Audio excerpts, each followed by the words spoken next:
Hi friends, welcome on my YouTube channel Ashish sir solution. Friend, आज हम कक्षा 12 के अवकलज के अनुप्रयोग को डिस्कस करने वाले हैं। इसमें मैं डिस्कस करने वाला हूँ फ्रेंड स्पर्श रेखा तथा अभिलंब। ठीक है फ्रेंड, स्पर्श, क्योंकि इसमें ना बोर्ड में बहुत क्वेश्चन बनते हैं। ठीक है फ्रेंड, तो मैं इसको डिस्कस कर रहा हूँ, स्पर्श रेखा तथा अभिलंब। ठीक है, पहले तो मैं इनके कंसेप्ट पे बात करूँगा, क्योंकि अक्सर बच्चे क्या करते हैं भाई, फॉर्मूला याद करेंगे और क्वेश्चन को सॉल्व करने बैठ जाएंगे। ठीक है, बोर्ड के एग्जाम भी नज़दीक है भाई। मैं पूरी कोशिश करूंगा और एक ना सिंपल लैंग्वेज, जिससे एक स्टूडेंट बातों को समझ सके। उस मेरी भाषा भी नहीं, लैंग्वेज भी एकदम सिंपल होगी। ठीक है फ्रेंड, और मैं फिगर भी बनाऊंगा और आपको समझाने की कोशिश करूंगा। उम्मीद करता हूँ कि आप उसे समझ भी पाएंगे, यही मैं आशा रखता हूँ आपसे। ठीक है फ्रेंड, तो इसे मैं डिटेल में बताने की कोशिश करूँगा। ठीक है फ्रेंड, और यदि तब भी कोई सी बात रह जाती है तो आप ना कमेंट में जरूर कर देना कि वो बात मुझे समझ में नहीं आई। ठीक है, लेकिन हालांकि मैं अपना पूरी तरीके से आपको समझाने की कोशिश करूंगा। ठीक है फ्रेंड, तो स्पर्श रेखा अभिलंब दोनों को डिस्कस करूंगा मैं। ठीक है फ्रेंड, एक क्वेश्चन भी लिया है मैंने आपको समझाने के लिए, तो क्वेश्चन को भी सॉल्यूशन करूंगा। ठीक है फ्रेंड, तो वीडियो को लास्ट तक जरूर देखें और बिल्कुल डिटेल में बताने की कोशिश करूंगा। अब स्पर्श रेखा तथा अभिलंब को समझना है तो सबसे पहले आपको एक्स वाई एक्सिस तो बनाना ही पड़ेगा। ठीक है फ्रेंड भाई, एक तो आपको स्पर्श रेखा,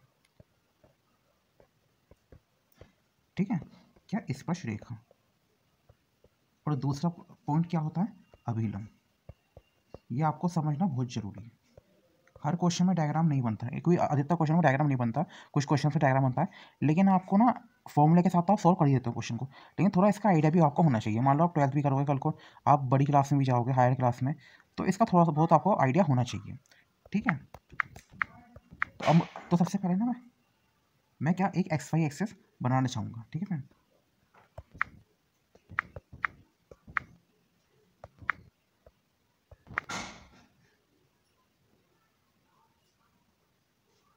एकदम सीधी लाइन ली मैंने, ये मैंने एक्स वाई एक्सिस बना। ठीक है फ्रेंड,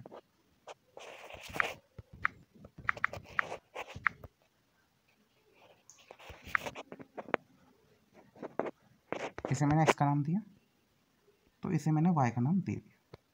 ठीक है, दो ही तो एक्सिस है, ये वाई बराबर एफ एक्स है। ठीक है फ्रेंड, वाई बराबर एफ एक्स। अब जो y बराबर एफ एक्स है, ठीक है, यहाँ वक्र की बात करिए। कुछ मान लो वक्र, तो अगर मैं आपसे बात करूँ वक्र क्या होता है, वक्र तो e की पावर x भी होता है। ठीक है फ्रेंड, तो अगर मान लो मैं चलो मैं y इजिकल टू एक नेक्स्ट पेज, एक ब्लैंक पेज लेता हूँ, खाली पेज। यहाँ पे सिर्फ y बराबर एफ एक्स की बात करते हैं, हमें ये नहीं पता वो वक्र कौन सा है। ठीक है फ्रेंड, क्योंकि वक्र तो भाई कोई सा भी होता है। ठीक है, वक्र तो ये भी होता है, एक्स वाई, ये y एक्सिस हो गया, ये एक्सिस हो गया, ये लीजिए y बराबर e की पावर x, ये भी वक्र होता है। ठीक है, लेकिन हम यहाँ पर किसी पर्टिकुलर वक्र की बात नहीं करते हैं, हम यहाँ पर बस y बराबर एफ एक्स की बात करते हैं। ठीक है फ्रेंड, तो आप उस चीज़ को समझें। मान लो मैंने एक वक्र लिया, ठीक है, वक्र लिया और मैंने एक ना इस पर स्पर्श रेखा खींची। ठीक है फ्रेंड, मैंने क्या काम करी, एक स्पर्श रेखा खींची, तो ये स्पर्श रेखा एक ही पॉइंट पर तो ऐसे टच कर रही है, जिसे मैं डार्क कर रहा हूँ, एक पॉइंट पर टच करके जा रही है। ठीक है फ्रेंड, तो ये फ्रेंड जिसे मैं रेड से डिनोट कर रहा हूँ, तो फ्रेंड ये स्पर्श रेखा का मतलब होता है जो वक्र को छू के जाती है। ठीक है, एकदम साधारण भाषा में आपको समझा रहा हूँ मैं। स्पर्श रेखा उसे कहते हैं जो वक्र को, और वक्र तो y बराबर एफ एक्स है। ठीक है फ्रेंड, तो मैं इस पर एरो भी लगा देता हूँ, ये y बराबर एफ एक्स है।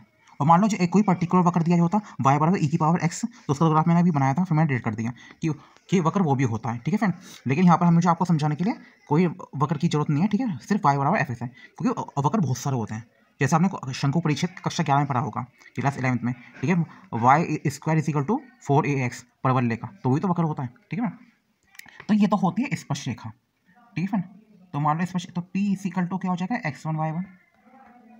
ठीक है फ्रेंड, अब ये अभिलंब क्या होता है ये भी आपको समझना पड़ेगा। अभिलंब क्या होगा फ्रेंड, हमें y बराबर एफ से रखा कोई, कि किसी बिंदु पर कोई खींची गई स्पर्श रेखा के लंबवत हो। भाई ये जो स्पर्श रेखा मैंने खींची है, और मैं इसके लंबवत कोई अगर लाइन चले जाए ना, और स्पर्श बिंदु को काट रही है, स्पर्श बिंदु कौन सा है, जो मैंने डार्क किया है, ये जो मैंने डार्क किया है। ठीक है फ्रेंड, इसे अगर काट दे तो वो अभिलंब होता है। लो इसके लिए मैं कोई ब्लू कलर लेता हूँ, ठीक है, नीला कलर, ऐसे। ठीक है फ्रेंड, इसे ना अभिलंब कहते हैं, और ये तो काट गया रेड पे। ठीक है फ्रेंड, स्पर्श रेखा क्या होगी, जो वक्र को छू के जाती है वो तो होती है स्पर्श रेखा। और अभिलंब क्या होता है, जो स्पर्श रेखा स्पर्श बिंदु पर प्रतिच्छेद करता है। और स्पर्श रेखा के क्या होता है एकदम अभिलंब। अभिलंब क्या होता है 90 डिग्री। अभिलंब क्या होता है 90 डिग्री, स्पर्श रेखा के अभिलंब होता है, ठीक है। तो उसे नाम अभिलंब कहते हैं। तो सीधा सा इसका कॉन्सेप्ट है, इसे अभिलंब कहते हैं। बस ज़्यादा दिक्कत वाली बात नहीं है, ये ओरिजिन होता ही है। एक्स वाई एक्सेस लीजिए, तो ये तो स्पर्श रेखा अभिलंब के बारे में आपको समझाने की कोशिश करिए कि अभिलंब क्या होता है। क्या अगर हम इसे याद भी ना रखें, इसका रट्टा भी ना मारे, तो किस तरीके से होगा भाई। कोई भी वक्र लो, ठीक है, देखो रट्टा ही मत मारो। अगर हमने कुछ भी लिया, ठीक है, एक स्पर्श रेखा की यहाँ ये इसे छू दिया, इसने इसे छू दिया, ठीक है, ये कोई स्पर्श रेखा है, ठीक है। अब इसी को, इस पॉइंट को काटते हुए लाइन गई, और ये अभिलंब होता है, ठीक है फ्रेंड। स्पर्श रेखा वक्र को छू रही है, किसे वक्र को छू रही है, जिसमें तीर का साइन बना रहा हूँ, ठीक है फ्रेंड।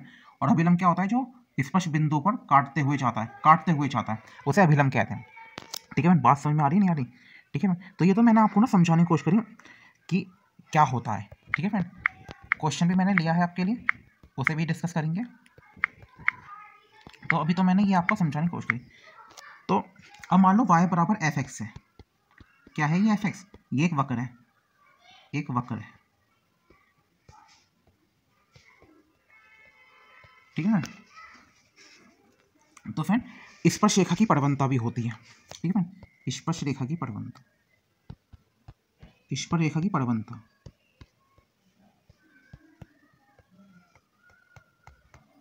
ये किस तरीके से निकाली जाती है? ये निकाली जाती है friend D Y upon D X, ठीक है, एक्स वन वाई वन, ठीक है फ्रेंड। और यही, इसी को हम एम का नाम भी देते हैं, इसी को हम एम का नाम भी देते हैं। ये स्पर्श रेखा की परवलता होती है। और यही एम किसके इक्वल होता है? टेन थीटा के। यही एम किसके इक्वल होता है? टेन थीटा के। तो ये बात आपको विशेष तौर से ध्यान रखनी है, ठीक है फ्रेंड। अब ये मैंने आपको बता दिया। अब अभिलंब की परवलता ही मुझे आपको बतानी पड़ेगी। भाई अभिलंब की परवलता क्या होती है? क्योंकि क्वेश्चन तो इन दोनों पे ही बनते हैं। अभिलंब की परवलता, मैं क्योंकि बोर्ड एग्जाम नज़दीक है, मैं सारी इंपॉर्टेंट बात आपको बता रहा हूँ। अभिलंब की परवलता, अब ये अभिलंब की परवलता किस तरीके से निकाली जाती है, ठीक है, वो किस तरीके से निकाली जाती है? हम, वो होती है फ्रेंड स्पर्श रेखा की परवलता, स्पर्श रेखा की परवलता।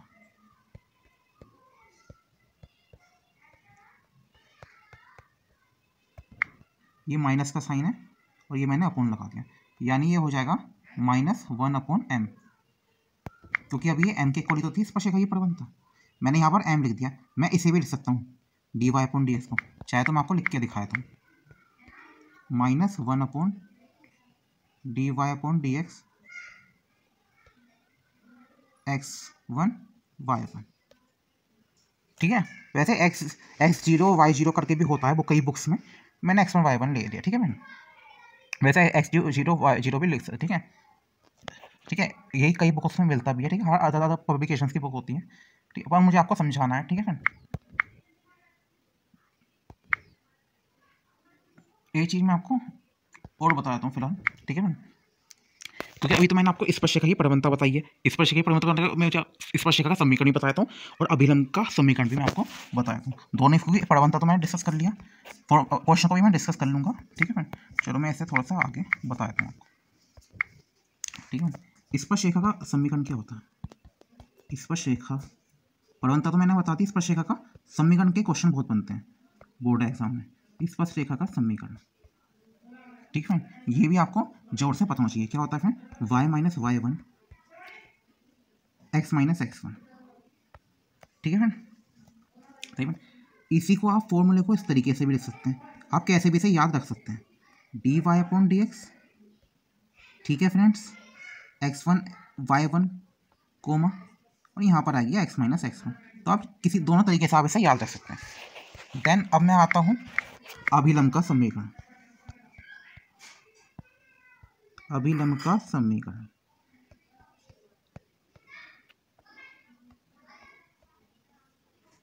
ठीक है फ्रेंड्स।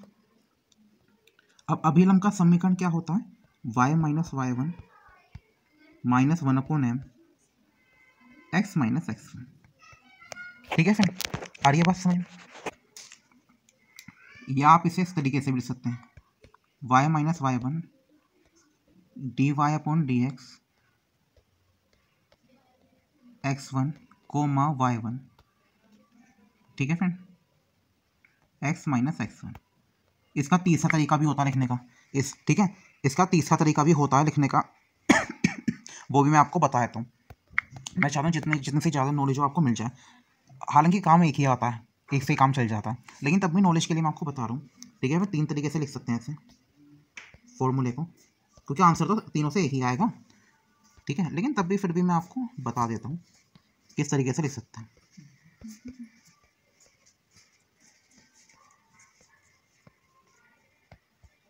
Equals to 0। अब आपकी इच्छा के ऊपर बात है कि आप किस तरीके से याद रखें, ठीक है फ्रेंड। आंसर तीनों से सेम ही आएगा, ठीक है फ्रेंड, लेकिन मैंने आपको बता दिया, ये आपकी इच्छा के ऊपर है, ठीक है फ्रेंड। तो बस अब जो मैंने क्वेश्चन लिया था, अब मैं उस क्वेश्चन को आपको सोल्व करके दिखाता हूँ। इजी क्वेश्चन है, कोई दिक्कत वाली बात नहीं। हमें कोई वक्र दिया गया, हमें क्या दिया, कोई वक्र दिया गया, ये वक्र है। कह रहे हैं x बराबर 0 पर स्पर्शरेखा अभिलंब की प्रवणता। मैंने ये क्वेश्चन में दोनों चीज़ सिखा दूंगा, क्वेश्चन एक ही है, चीज़ें दोनों सिखा दूंगा मैं आपको। स्पर्शरेखा की प्रवणता भी कैसे निकलती है, अभिलंब की प्रवणता भी। क्वेश्चन एक लिया है, चीज़ें दो होंगी। तो सॉल्यूशन पे आते हैं, ठीक है। अब इसका सॉल्यूशन किस तरीके है, सबसे पहले तो हम लिखेंगे y बराबर 2x3 sin, ठीक है, 2x² plus 3 sin x।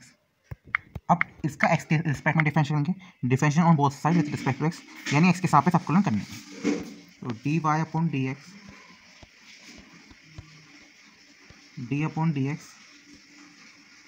2x² plus 3 sin x, यही अभी वक्र हमें दिया गया था।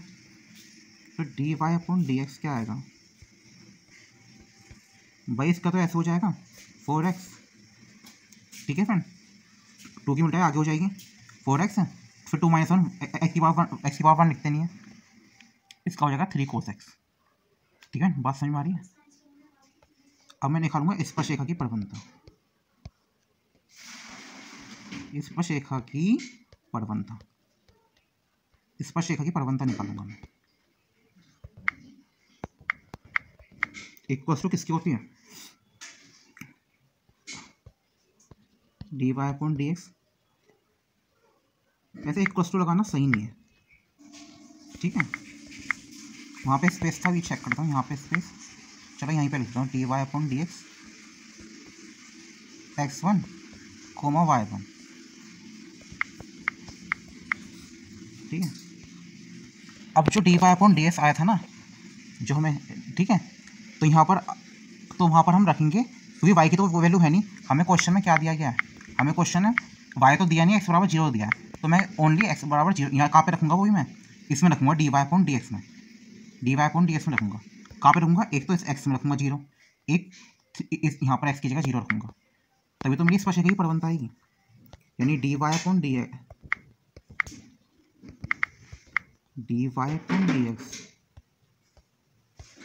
x बराबर 0 पर ही तो आएगी, ठीक है फ्रेंड। तो 4 × 0 3 cos 0, तो ये हो जाएगा 0, 3 × 1 तो ये हो जाएगा 3। स्पर्शरेखा की प्रवणता तो मैंने निकाल दी, और आप, ठीक है फ्रेंड, और अभिलंब की प्रवणता, अभिलंब की प्रवणता, तो अभिलंब की प्रवणता किस तरीके से निकलेगी फ्रेंड, वो निकलती है, ये 1/m की होती है। अगर मैं देखूं तो m बराबर 3 आया है, यानी स्पर्शरेखा की प्रवणता 3 आई है, तो अभिलंब की प्रवणता क्या आएगी, इसे सॉल्व करने की जरूरत नहीं होती, इसे सॉल्व करने की जरूरत नहीं है, -1/3 आ गई, -1/3 आ गई, ठीक है फ्रेंड।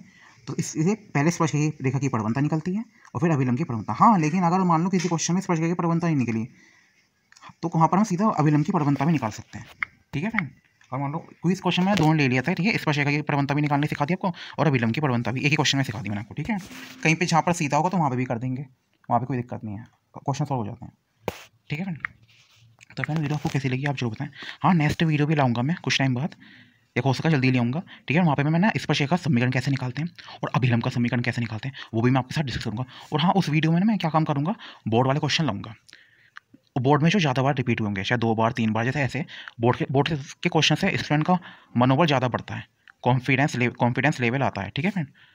तो मैं बोर्ड के क्वेश्चन लाऊंगा, ठीक है फ्रेंड। तो इस वीडियो में क्या डिस्कस किया, कंसेप्ट को डिस्कस किया। अभिलंब की पटवनता क्या होती है, स्पर्शरेखा की पटवनता क्या होती है, स्पर्शरेखा का समीकरण क्या होता है, अभिलंब का समीकरण क्या होता है, टेन थीटा क्या होता है, एम बराबर टेन थीटा क्या होता है, ठीक है। तो सबको मैंने डिस्कस किया और एक क्वेश्चन भी लिया। तो फ्रेंड वीडियो कैसी लगी आप जरूर बताएं, यदि चैनल पर नया सब्सक्राइब जरूर करें, ठीक है फ्रेंड। यदि वीडियो अच्छी लगी हो, आपका वीडियो देखने के लिए